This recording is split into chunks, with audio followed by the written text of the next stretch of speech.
Hey guys, it's Ryan Experience here, and in today's video we're going to be doing a cruise control retrofit onto a BMW. So we're going to be replacing the limiter buttons here on this steering wheel with some cruise control buttons. So here, so I don't know if it can focus, but yeah, but this one in particular, it's got the like M1, M2 buttons, but they're dummy buttons, so it's not going to do anything. But yeah, so I'm going to break this video down into 3 stages or 3 parts. So the first part is going to be removing the steering wheel from the car. So that step could potentially actually be skipped, but for the sake of the video, I'm going to be doing that. So when I'm swapping over the cruise control buttons, you would be able to see what I'm doing. So yeah, the second part would be swapping over the cruise control buttons with the limiter buttons, and then the third part is coding with Bimmercode. And yeah, it is that simple. But please don't hold me liable if you damage or mess up your car, because I'm not taking any responsibility for that. So please do this at your own discretion. Yeah, that's it. Yeah, cool. So stay tuned. I hope this video goes well and you're able to retrofit cruise control to your car.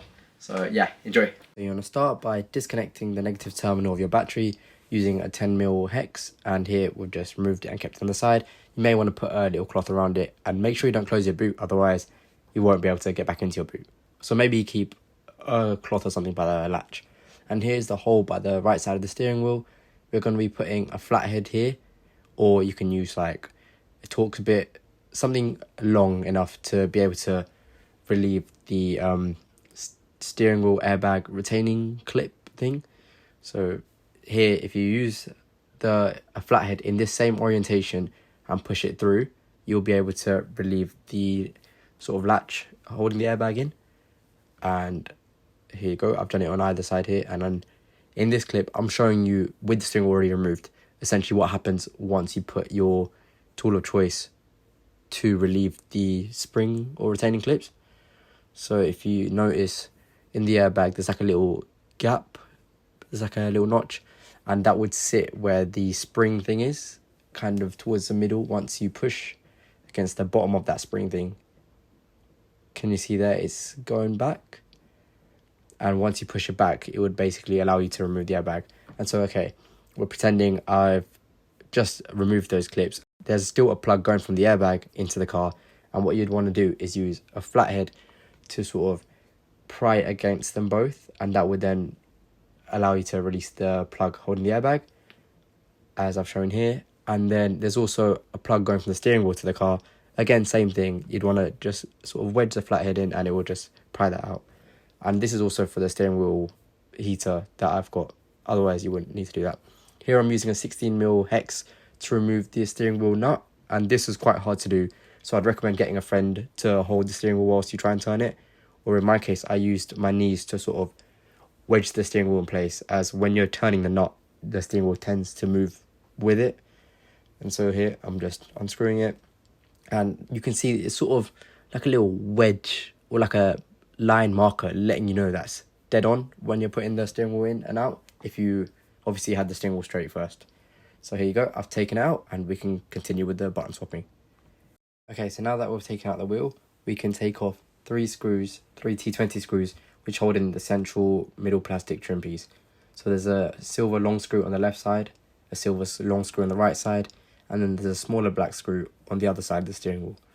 So here I've taken out the left screw and I've taken out the right screw here, and I'm about to flip the steering wheel over and show you the final black screw holding the middle trim piece in place.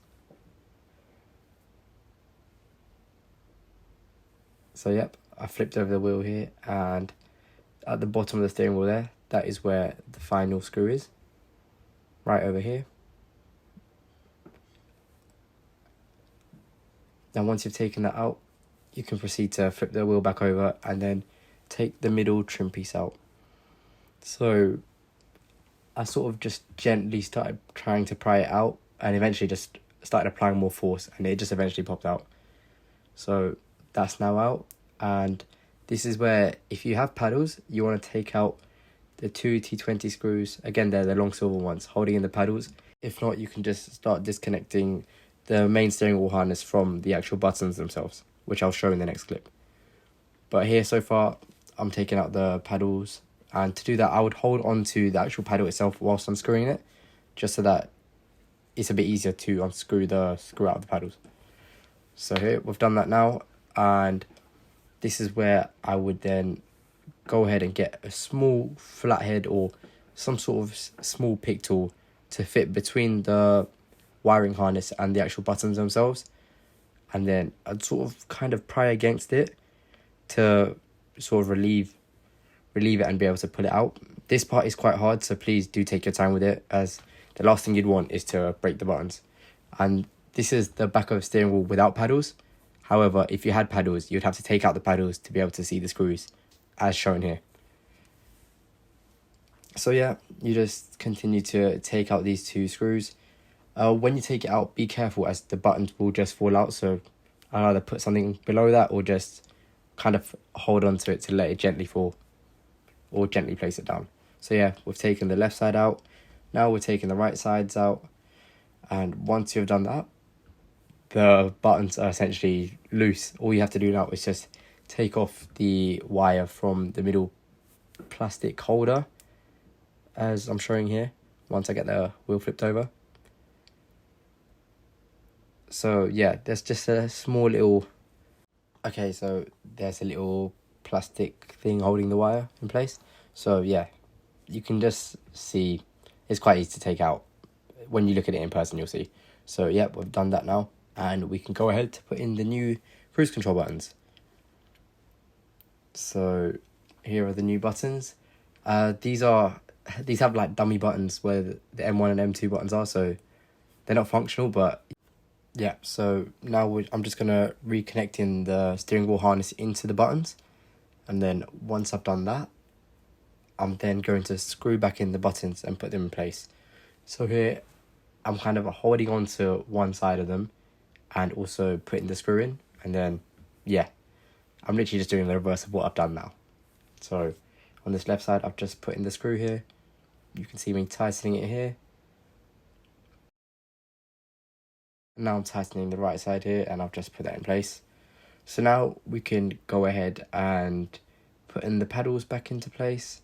So yeah, you just want to get them into the correct position, and then use the long T20 screws and screw them in.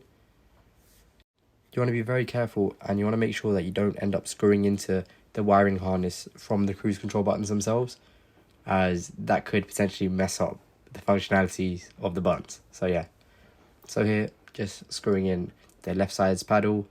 Here I've just got a little close-up of where the screw should go through. Yep, that's the left side done, and now onto the right side.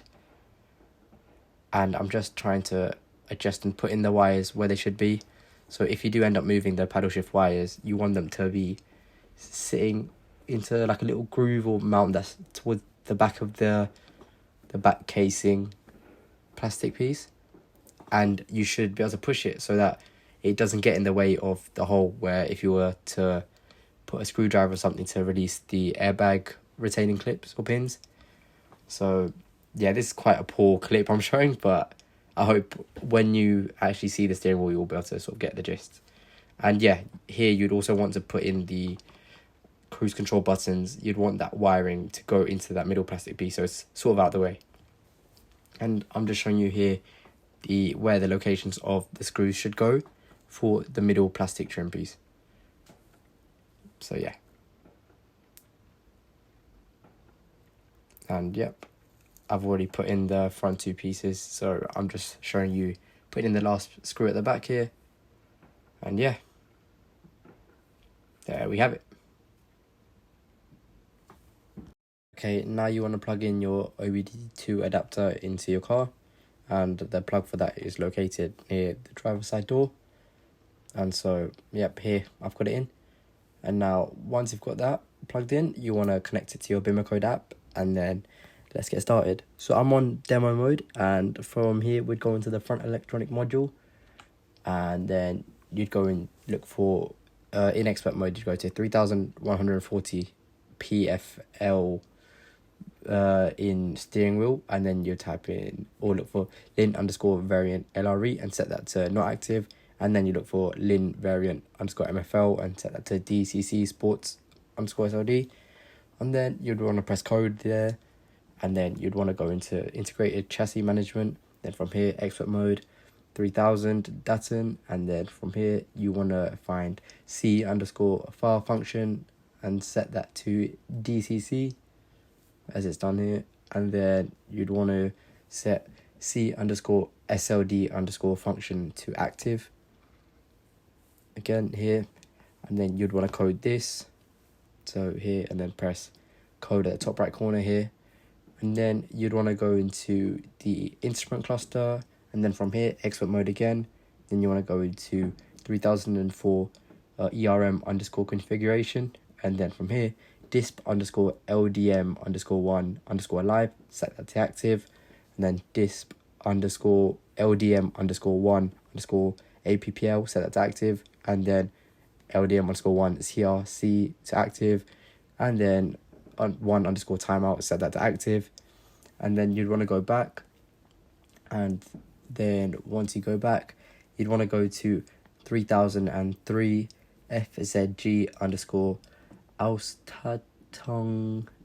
Yes, I'm sorry if I messed up the pronunciation. From there, LDM underscore verbot and set that DCC, and then you'd want to code that.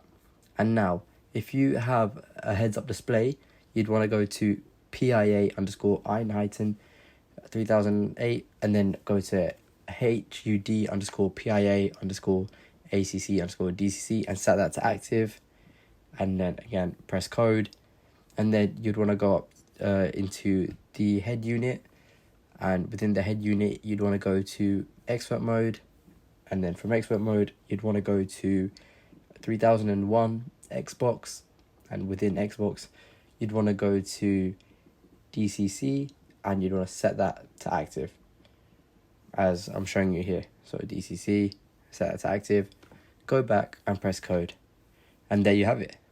Okay, thanks for watching guys. I hope you're able to retrofit cruise control into your car and that it all works fine. I did Bimmercode in demo mode just for the sake of showing you the video. After you go into expert mode and you change the settings within each control unit, so let's say the head unit or the integrated chassis management, yeah, you want to press code in the top right corner and let that code it to your car. It might give you a warning, just go ahead with it if you are actually going to code it and want cruise control. So yeah, hope you enjoyed the video, and there's one more thing I want to say. After I swapped over the cruise control buttons, you can then go ahead and put the steering wheel back into your car in reverse order. So literally put it in, make sure you line up the little notch in the center of the circle with the thing coming out of the car. Then you can go ahead and plug in the steering wheel wire into the car, and then you can plug in the airbag into the car and then put the airbag back in place. Then, you know, put the battery back on, and then yeah, do the coding. And yeah, okay, hope you enjoyed. If you want anything else, like any other tutorials or any other ideas for videos to make, please let me know. And thanks for watching. Yeah, bye.